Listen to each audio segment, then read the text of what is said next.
Hello, empathy warriors. These are challenging times. Our empathy is needed now more than ever. And as we are being called upon to take care of ourselves, take care of the people in our household, our communities, our work, colleagues, the people that we seek to serve, I know that for myself, I have spent a lot of time restructuring the tools, the rituals, the structures that I have in my life that I need so that I can show up for others.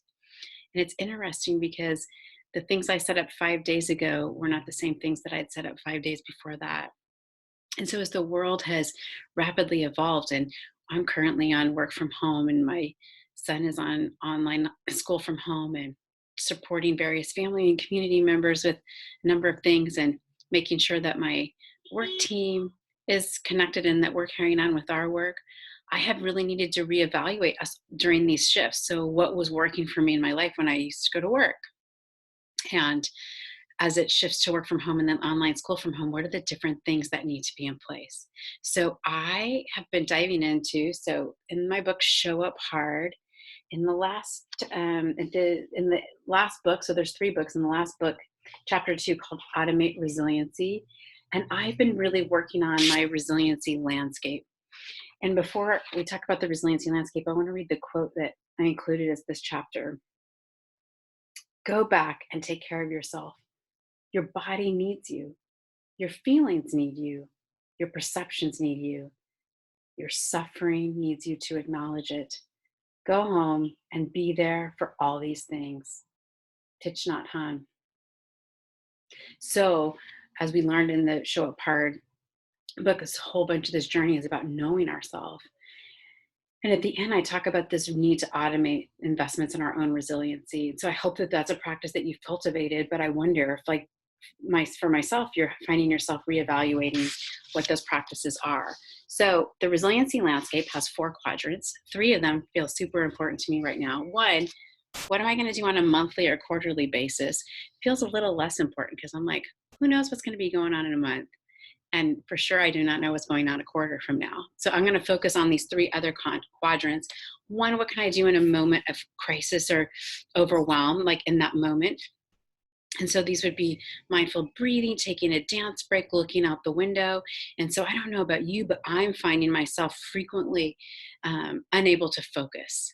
So I've had ideas about what I want to do. I might have my to-do list, but then I'll find myself lost and unable to focus. And so that's when I can return to one of those on the fly practices and ground myself and come back to myself.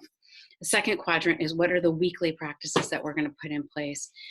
So I've needed to reevaluate what are those weekly and daily practices that really work for me. And I got this cool calendar that my son and I are each going to have a page so that we can write down the practices that we're going to have. So for us, it's going to be planning out our meals the night before. So I want to make sure our food's ready. So as we're busy with online school and work, that we have the good food that's there, and making a commitment to be connected. So who are we reaching out to? Who are we staying connected with? Being creative and making a contribution. So these are some of the practices for the weekly. And I know as things have shifted over the last little bit. So for example, I made a little list of what are my work from home commitments, and already needed to mark off going to the gym and saying, I'm going to work out. And so today was the first day I did online core power yoga. Thank you, core power yoga. And have the mat set up and, committing myself to that practice. And we'll need to reevaluate these things as things shift for us and ebb and flow, because we're in an experience that we've never had before. We don't know what this is like to be surrounded with this level of quarantine, and potentially, depending on where we are, this number of people who are sick and dying.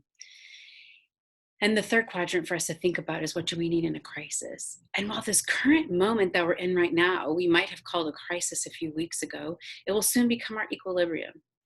And we're going to develop these routines and structures that support us, because our body wants nothing more than to recalibrate to an equilibrium. It's our opportunity to choose more healthy rather than less healthy ways of coping during this time, and then opportunity to put those structures into place. So as we recalibrate, then what would we need in another crisis? And that crisis might be our own illness.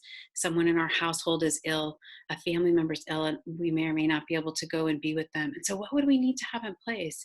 And how could we prepare for that now so those structures are in place? And who do we want to talk to about those plans? So, I was talking with someone today and saying, your plan B and your plan C, they've now become your plan. And as those plans move forward, then we need to make other plan Bs and plan Cs for the unexpected things that we hadn't thought would come, but now with the new circumstances that we see might come.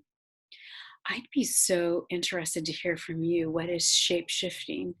And how are you responding by deeply, deeply rooting and putting the structures in place that will hold you in the day to day, the hour to hour, the minute by minute, so that you can show up? Because now is the time that we need empathy more than ever.